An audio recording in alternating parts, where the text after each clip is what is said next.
Beste kijkers, welkom bij deze nieuwe aflevering van het Bonaire Journaal. Mijn naam is Charlotte van Nerino en in dit journaal brengen wij het nieuws in het Nederlands. We beginnen onze uitzending. Per 1 augustus 2020 is in Caribisch Nederland het jeugdstrafrecht van toepassing.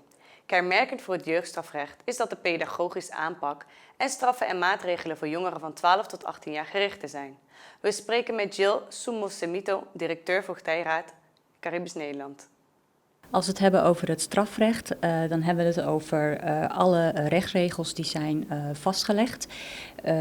Over welk gedrag strafbaar is en welke straffen er gelden. En hoe deze strafoplegging uitgevoerd kunnen worden. Uit een recent onderzoek van 2018 naar strafbare gedragingen onder jeugdigen is naar voren gekomen dat de meeste strafbare gedragingen vallen onder diefstal en rijden zonder rijbewijs.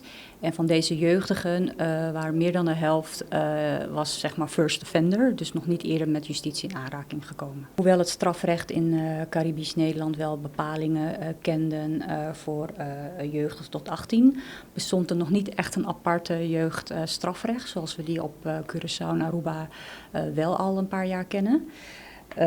Dat leidde er in de praktijk regelmatig toe dat jeugdigen zwaarder werden gestraft, dus volgens het volwassenenstrafrecht.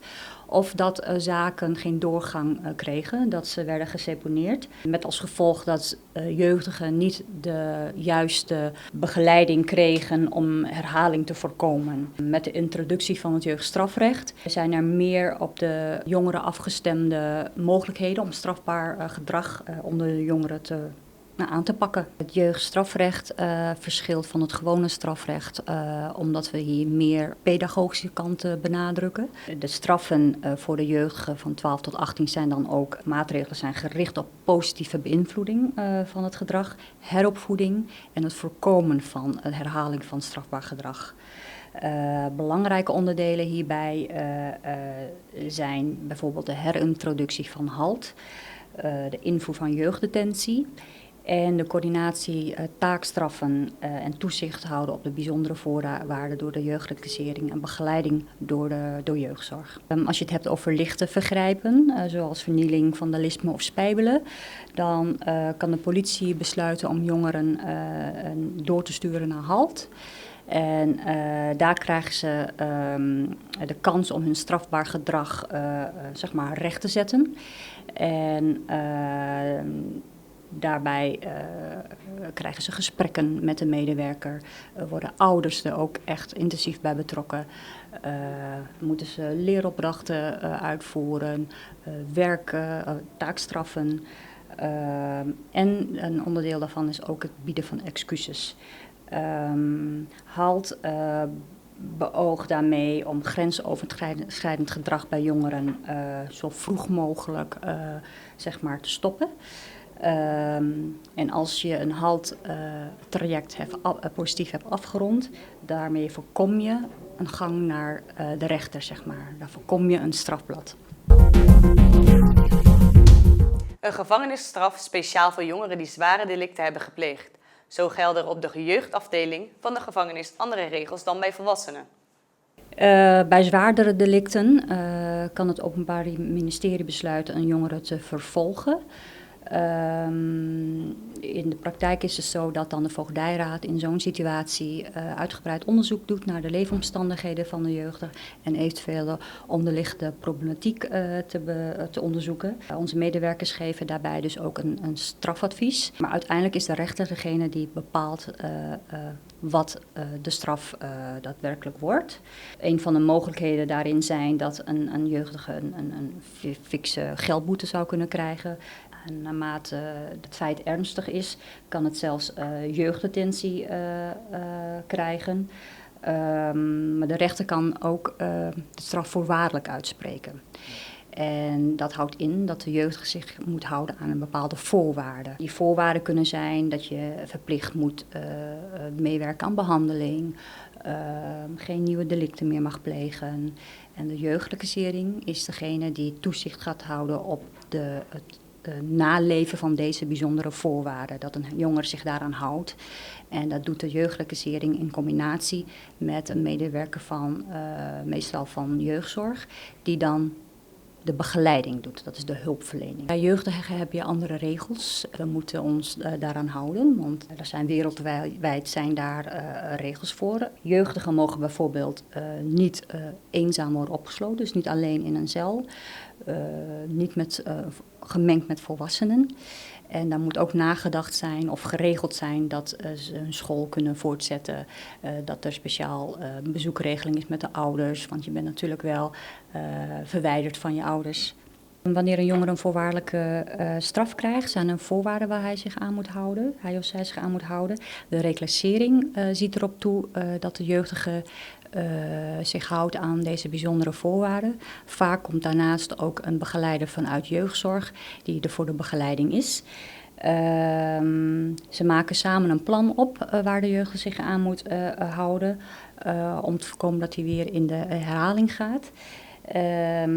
Als dit slaagt, goed lukt, dan is dat niet alleen goed voor de jeugdigen, maar ook voor de samenleving. En dan hebben we een veiligere samenleving. Volgens Gilles Soumossemito is het nodig dat veel organisaties betrokken zijn bij het jeugdstrafrecht om het rechte pad te houden en te zorgen dat zij niet weer de fout ingaan. Het jeugdstrafrecht werkt juist goed door de inzet van alle samenwerkende organisaties in de strafrechtketen. Het jeugdstrafrecht werkt juist goed door de nauwe samenwerking binnen de strafrechtketen door de verschillende organisaties. Bijvoorbeeld de Voogdijraad die advies uitbrengt over de straf en daarvoor eerst goed onderzoek verricht naar de jongeren- en dienstleefsituatie. De officier van justitie en de rechter als het gaat om tijdens de vervolging en de veroordeling. Je hebt daarnaast ook de begeleiders binnen de JCN, de gevangenis, de hulpverleners in het behandeltraject en de toezichthouders en begeleiders bij het jeugdreclasseringstraject. Het uiteindelijke doel van het jeugdstrafrecht is om jongeren te stimuleren om een positieve bijdrage te leveren aan de gemeenschap. Het is niet alleen goed voor de jeugdigen zelf, maar ook voor de samenleving. Hè? Die wordt veiliger als het goed gaat met de jeugdigen. Stel je voor, een ouder die leent een auto aan een jongen die geen rijbewijs is. En deze jongen die maakt een ongeluk, die gebeurt iets met die auto. Is die ouder ook aansprakelijk? Dat is denk ik afhankelijk van de ernst van het feit. Maar ook of een jongere gedwongen is om met de auto te gaan rijden. Ik denk dat daar de nuanceverschil zit. Als je het hebt over hoe een officier of een rechter de zaak beoordeelt. Wanneer het echt gedwongen is, in gedwongen kader.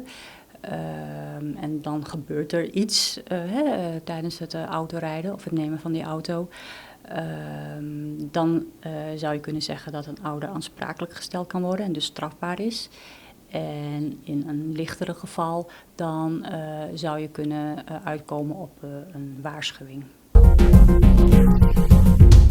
Tourism Corporation Bonaire organiseert na de moeilijke tijden, waar geen evenementen georganiseerd konden worden, weer een Taste of Bonaire evenement. Tijdens een briefing bij het bestuurscollege op dinsdag 28 juli werden de hygiënemaatregelen voor de deelnemers uitgelegd.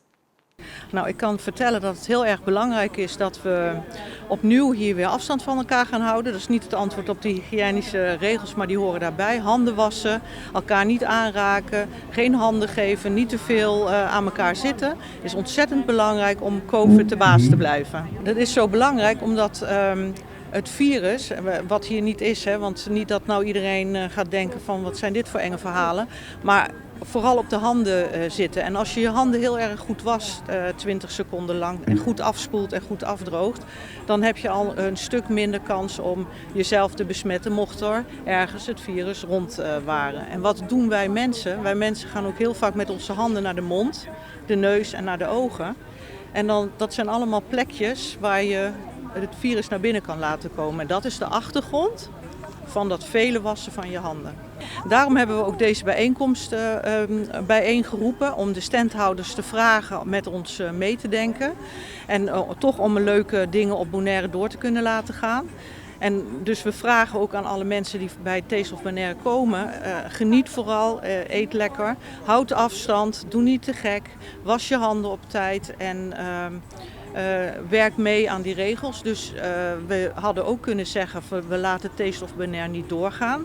Dat vinden we te rigoureus. We hebben afspraken gemaakt met de organisatie om de tafels wat verder uit elkaar te zetten, de standjes wat verder uit elkaar, zodat we dus ook steeds die 1,5 meter aan kunnen houden. En we vragen dus de bezoekers om mee te werken, zodat we samen sterk zijn tegen corona. Er is op een ludieke manier is er controle op het plein. Er lopen mensen rond die op een vriendelijke en aardige manier vragen om afstand te houden als je te dicht op elkaar staat. We willen vooral niet onaangenaam of streng zijn. We willen het gewoon vrolijk en luchtig houden met elkaar. En nogmaals, we vragen om ook zelf verantwoording te nemen in dit hele proces. En we gaan nu toch weer langzaam beginnen om steeds weer vaker te zeggen, houd afstand, was op tijd je handen, ga niet in te kleine ruimte met te veel mensen, kom niet echt aan elkaar, ga geen handen geven, maar verzin een leuke alternatieven om elkaar te begroeten. Blijf vrolijk en blijf gezond. Wij gaan nu naar de reclame en zijn zo bij u terug.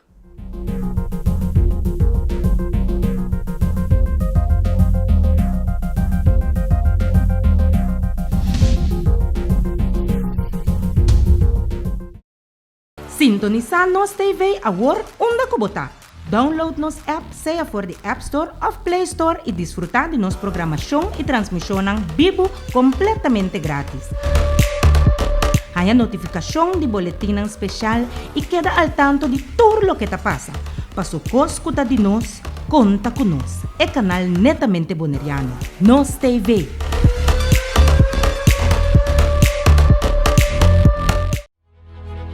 Turine tem sonho, of mais, pero quando está com a pessoa que está trabalhando e com nós por ajudar para realizar isso aqui, não? Sonho está dando contesta.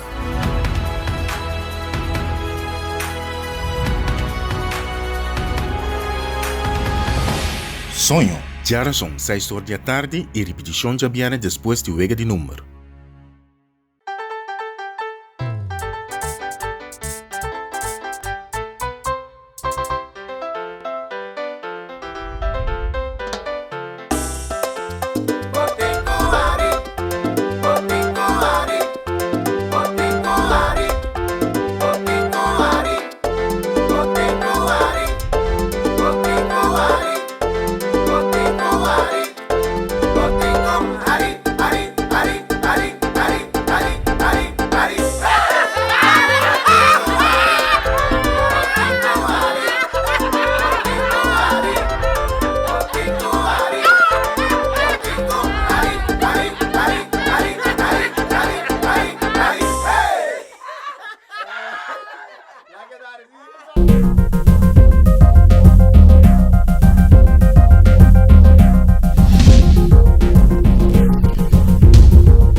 Welkom terug bij het Bonaire Journaal. Sinapa Bonaire monitort de koraalriffen van Bonaire. Vergeleken met de jaren 80 gaan de koralen in het ondiep achteruit dan in de diepe wateren van Bonaire. Bioloog Roxanne Liana Francisca vertelt meer. Vooral als je kijkt in het ondiepe zijn we heel veel van ons rif kwijt. Op een diepte van zo'n 5 à 6 meter is het voornamelijk zand nu. Maar als je kijkt naar de wat diepere riffen, daar gaat het nog best wel goed. We hebben best nog veel koraal over. Alhoewel we wel signalen zien van meer algen dat op het rif gaan groeien. Dus er zijn nog wel steeds signalen van achteruitgang. Desniettemin, als je Bonaire vergelijkt met de koralen in de rest van het Caribisch gebied, doen we het echt heel goed. Als je veel algen hebt op een rif, dan gaan ze het koraal overgroeien. En heel veel van de vissen en andere diersoorten die het koraal nodig hebben, als een plek om in te wonen of in te schuilen of ergens om hun eieren te leggen, kunnen dat dan niet zo goed doen op algen. Dus met minder koraal heb je dan ook weer minder vis. En dat is natuurlijk niet voordelig voor niemand. Eén ervan is dat er een zeeappel was die met die hele lange zwarte spines. In de jaren 80, 90 was er een ziekte waardoor de hele populatie in elkaar stortte. En deze zeeappels zijn echt heel goed in het opeten van algen. Dus als zij wegvallen is er niks om aan alle algen op te eten. Wat Bonaire soort van heeft gered is dat we ook een hele grote populatie aan papegaaivissen hebben. Dus papegaaivissen hebben dan de plek ingenomen van die long-spined urchins en hebben dan ervoor gezorgd dat de algengroei op onze riffen toch nog onder controle werd gehouden. We hebben bijvoorbeeld op Bonaire dat je geen anker meer uit mag zetten, dus dat voorkomt de fysieke vernieling van de koralen. En we hebben de bescherming van de parrotfish, dus dat helpt ook om de koraalgroei onder bedwang te houden. We hebben de waterzuiveringsinstallatie, waardoor minder nutriënten waarschijnlijk het water inkomen. En dat helpt dan ook weer om je koralen gezond te houden. De laatste keer dat er waterkwaliteitsonderzoek was gedaan was in het jaar 2013. En toen hadden ze nog gezien dat de kwaliteit van het water was nog wel goed, maar het was aan het verslechteren. En sindsdien zijn er geen andere studies gedaan om te kijken naar hoe de kwaliteit van het water is veranderd. Maar wat we wel hebben gezien zijn positieve trends in sommige van de bio-indicatoren. Dus om de 2 jaar doen we een reef monitoring. Dit is gedaan in 2017 en 2019 voor het laatst. En gedurende die 2 rondes hebben we allemaal positieve signalen gezien op het rif. Dus we hadden minder algen, meer koraal, meer koraalbaby's, meer parrotfish. En dat zijn allemaal indicatoren van dat het rif wel de goede kant op gaat. Als je het reservaat inkomt, dan heb je vanaf het begin, dus echt eigenlijk vanaf de kant vrijwel, hele grote koralen, hele mooie koralen. Ook sommige soorten die nu zeldzamer zijn op de rest van het eiland. Dus bijvoorbeeld de soorten waarmee Reef Renewal heel veel werkt, de elkhorn en staghorn coral. En dan heb je ook echt hele grote kolonies die dan waarschijnlijk honderden jaren oud zijn en heel weinig algen. We hebben ook wel gemerkt dat meer en meer onderzoek uitwijst dat lokale dingen die je doet meer kracht dragen dan globale dingen. Dus climate change komen we niet onderuit. De aarde wordt warmer, de zee wordt ook warmer. Maar het lijkt er naar op dat als je lokaal je koralen beter beschermt, dat we dan een grotere kans hebben op overleven. Dus als we denken over dingen zoals zo min mogelijk nutriënten in het water van middel afvalwater of de fysieke vernieling van koralen tegenwerken. Dat helpt allemaal om het koraal te helpen beschermen. En als we het goed doen op Bonaire, dan zouden wij een van de weinige plekken kunnen zijn die over 20 jaar nog kan zeggen, hé, maar wij hebben nog steeds een goed rif. Ze groeien echt 2 centimeter per jaar. Dus om echt een impact te kunnen zien heb je wel jaren nodig om een goed trend te kunnen waarnemen. En het voelt heel lang, die coronacrisis, maar we zijn nu in maand 3 of 4 ervan. We hebben wel nu water en, lichtsensoren en temperatuursensoren in het water zitten en die gaan we dan analyseren. Misschien dat er daaruit wel komt dat er misschien dat het water minder turbid is, maar dat weet ik nog niet. Tijdens regatta worden wedstrijden op zee gehouden en wordt het Regatta Festival gevierd. Maar het gevoel van de echte traditionele regatta van meer dan 10 jaar geleden ontbreekt. Volgens Arndt Chirino is het 3-daagse sailing-evenement weer een goed begin om alle zeilers en de lokale bevolking samen te brengen. We gaan hier bij Kantiawa Snack een race houden, de Kantiawa Race. Dit is een race gericht op de kinderen, de jeugd van Bonaire en de oudere mensen. Om hen te stimuleren om toch naar Kantiawa te komen. Om zo de leven weer hier bij Pleipabouw, op te kicken. Iemand die in 1980 hier bij Pleipabouw is en 2020, als je die 2 moet vergelijken, is er een groot verschil. Wij waren zeg maar de drukste buurt van Bonaire. We hadden hier altijd feest, het was altijd druk. We hebben hier de Casti Regatta naast ons. Dus je kunt zelf denken, Regatta, Casti Regatta. Het was echt een drukke periode hier. Na 10-10-10 hebben we gezien dat het een beetje minder druk is geworden. En dat vind ik jammer, omdat ik hier ben geboren, ik ben hier opgegroeid. Mijn hele leven ben ik hier, ik heb gezeild, ik heb alles hier gedaan. Mijn eerste vis heb ik hier gevangen, mijn eerste zwemles heb ik hier gevolgd. Dus Kantiawa ligt heel dicht bij mijn hart. Dus ik wil gewoon weer die goede tijden herleven. En samen met jullie en met de mensen van Bonaire kunnen we dit weer herleven. Ik wil altijd mensen helpen en hier heb ik, toen ik terug van Nederland kwam, heb ik gezien dat het minder goed ging bij de bar. Omdat mijn oom ook wat ouder wordt en hij heeft het steeds drukker. En ik dacht samen met mijn vriendin, weet je wat, we gaan hem helpen. Om toch de bar een beetje te stimuleren om weer leven hier te krijgen. We zijn nu bijna een jaar bezig en het gaat heerlijk. Vandaag hebben we de Open Barbecue Day. Dat is een speciale dag wat we organiseren elke woensdag. Kan je lekker met je vlees hier komen, gratis barbecuen. Dus je hoeft helemaal niks te betalen. Je mag hier gewoon gratis komen barbecuen. Dat was een van onze eerste stappen om de bar weer leven te geven. Nu zijn we bij stap 2, dat is de Kantiawa Race. Dat is een race voor optimists, sunfish, windsurfers, kitesurfers. Iedereen die iets te maken heeft met het water.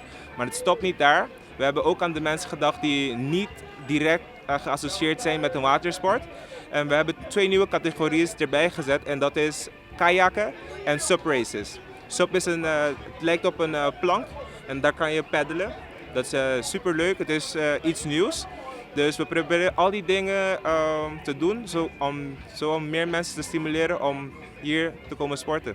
Als ze deel willen nemen, zijn we hier altijd na 5 uur. Dus ze kunnen bij ons langskomen of ze kunnen mij een bericht sturen op de Facebook van Kantiawa Snack. Om in te schrijven moet je hier een formulier komen invullen. Het kost $20 per inschrijving. Je krijgt een t-shirt, je krijgt 2 barbecues, dus op de zaterdag en de zondag krijg je eten en 4 drinken. Ik wil iedereen uitnodigen, als je op Bonaire bent, kom de 15 en 16 augustus hier naar Kantiawa toe. Het gaat een hele leuke weekend worden. Heel veel mensen, heel veel ambiente. En ik nodig jullie allemaal uit om gewoon gezellig bij ons te komen chillen. Een volle maand heeft Cruzade een cursus gevolgd over de productiviteit van tuinbouw. We spreken met projectcoördinator Solange Mattia de reden van het cursus delen. Het cursus gaat over greenhouse, over tuinbouw. Het doel van de cursus is om kennis en vaardigheden op te doen over plantage. Ons team is redelijk nieuw. Wat wij zien is dat wij minder ervaring hebben. Het is enorm belangrijk om natuurlijk ervaring te hebben, maar ook inzichten om de kwaliteit omhoog te houden. Het was een educatieve en interessante cursus. Het voornamelijk wat interessant was de combinatie, zowel theorie als praktijk. Dat heeft ervoor gemaakt dat het ook begrijpelijk is, zodat wij ook de kennis wat wij leren beter kunnen toepassen in de praktijk. De heer Pieter is aanbevolen door een collega. Van dat ben ik in gesprek gegaan met de heer Pieter. Ik merkte dat het een meneer is met enorm veel passie, maar ook kennis voor dit sector. Nou, zo iemand hebben we natuurlijk uiteraard nodig om ons zijn kennis over te dragen naar het team. En dat is wat wij voornamelijk zochten. Iemand die ook heel veel geduld heeft en ons eigenlijk stapsgewijs kan uitleggen de basisbehoeften, de basisbenodigdheden, wat nodig is om de plantage voor te zetten. Francis Pieter, lokale expert in het vak agricultuur, is dit jaar voor de 4e keer op Bonaire met het lesgeven van basiskennis en vaardigheden op het telen van groenten bij Cruzade. Ik heb het simpel gehouden. We begonnen heel rustig met het zaaien van groenten, met het verkennen van verschillende soorten zaden. En we hebben dat ook in de praktijk gebracht. Dus eerst het theoretisch gedeelte in het lokaal. En daarna zijn we naar de greenhouse gegaan in de kwekerij. We hebben gezaaid. We hebben ook kruiden gestekt. We hebben munt gestekt. We hebben basilicum gestekt. Om te laten zien dat het proces van stekken en zaaien dat bij de vermeerdering hoort. Ook hadden we het gehad over watergebruik. Wat is belangrijk als je water geeft? We hebben het ook gehad over het gebruik van natuurlijke mest en kunstmest. Het verschil tussen die twee. Het gebruik van de bodem hebben we erover gehad. We zijn toch dieper erop ingegaan op de bemesting. Hydroponics hebben we benoemd. We hebben het ook gehad over het gebruik van gezuiverd rioolwater. Over het telen van spinazie en over het telen van komkommers. Het bestrijden en herkennen van ziekten en plagen. En ook herkennen van gebreksverschijnselen bij de plant en hoe je meststoffen gebruikt. Maar dat alles bazaal en interactief en dan een combinatie van theorie en praktijk. Van kleins af aan had ik al passie voor groen, zeg maar. Ik ben opgegroeid in een groene familie, laat ik het zo maar noemen. Dus als ik van school kwam, moest ik meehelpen met het oogsten van verschillende groenten. Het oogsten van verschillende fruiten deed ik. En al op vrij jonge leeftijd ben ik naar Nederland gegaan. Het enige wat ik wilde was gewoon tuinbouw En dat heb ik ook gedaan. Ik heb studie gevorderd en op een gegeven moment had ik mijn HBO. En heb ik mijn bevoegdheid gehaald voor het telen van groente- en bloementeelt. Ik heb daar een tijdje lesgegeven in Nederland. Ook al geruime tijd in Curaçao lesgegeven. Daarna ben ik weer teruggegaan naar Nederland en nu ben ik hier op Bonaire. Dit is mijn 4e jaar hier. En ik heb er nog steeds zin in. Ik heb nog steeds passie. En pastoor Ronnie, die wist daarvan en die heeft mij benaderd. En op die manier heb ik hem geholpen, heb ik hem gecoacht met het oplossen van heel veel problemen van hydroponics. En uiteindelijk werd ik benaderd door Solange, de coördinator van dit project, om dus cursus te geven, wat ik ook heb gedaan en met heel veel succes. Nou, ik kan zien, de cursisten, nou, ze waren razend enthousiast. En door die kennis, door die basale kennis die ze hebben gekregen nu, heb ik gemerkt al dat ze het een en ander aan het toepassen zijn. Pastoor Ronnie, die heeft mijn kennis ook al in de praktijk, heeft hij dat omgezet. Pastoor Ronnie, die staat open voor feedback. Als ik hem iets vertel, dan wil ik dat gelijk uitproberen. Ik heb hem al met succes geholpen met hydroponics. Daar waren er problemen met het slaapwater. En ik heb mijn kennis met hem gedeeld. En op die manier gaat het slaapwater, dat hydroponics, dat gaat nu heel goed. En Solange, die wist aan het begin van de cursus, wist ze amper iets. En als ik haar nu vergelijk met de eerste les, dan beheerst ze bepaalde terminologieën, bepaalde benamingen. Ze kan bepaalde link leggen tussen de theorie en de praktijk. Ze heeft heel goed meegedaan met de les, juiste antwoorden gegeven en zij is enthousiast. En als leidinggevende moet je verstand van zaken hebben. Je moet ook mee kunnen beslissen, je moet ook mee kunnen praten als het gaat over het telen van groenten. Vandaag 30 juli is de Internationale Dag tegen Mensenhandel. Dit jaar staat trouwens speciaal in het teken van kinderen en jongeren die bijna een derde uitmaken van het probleem. Roderick Gouverneer heeft het volgende bericht. Vandaag is de Internationale Dag van de Mensenhandel.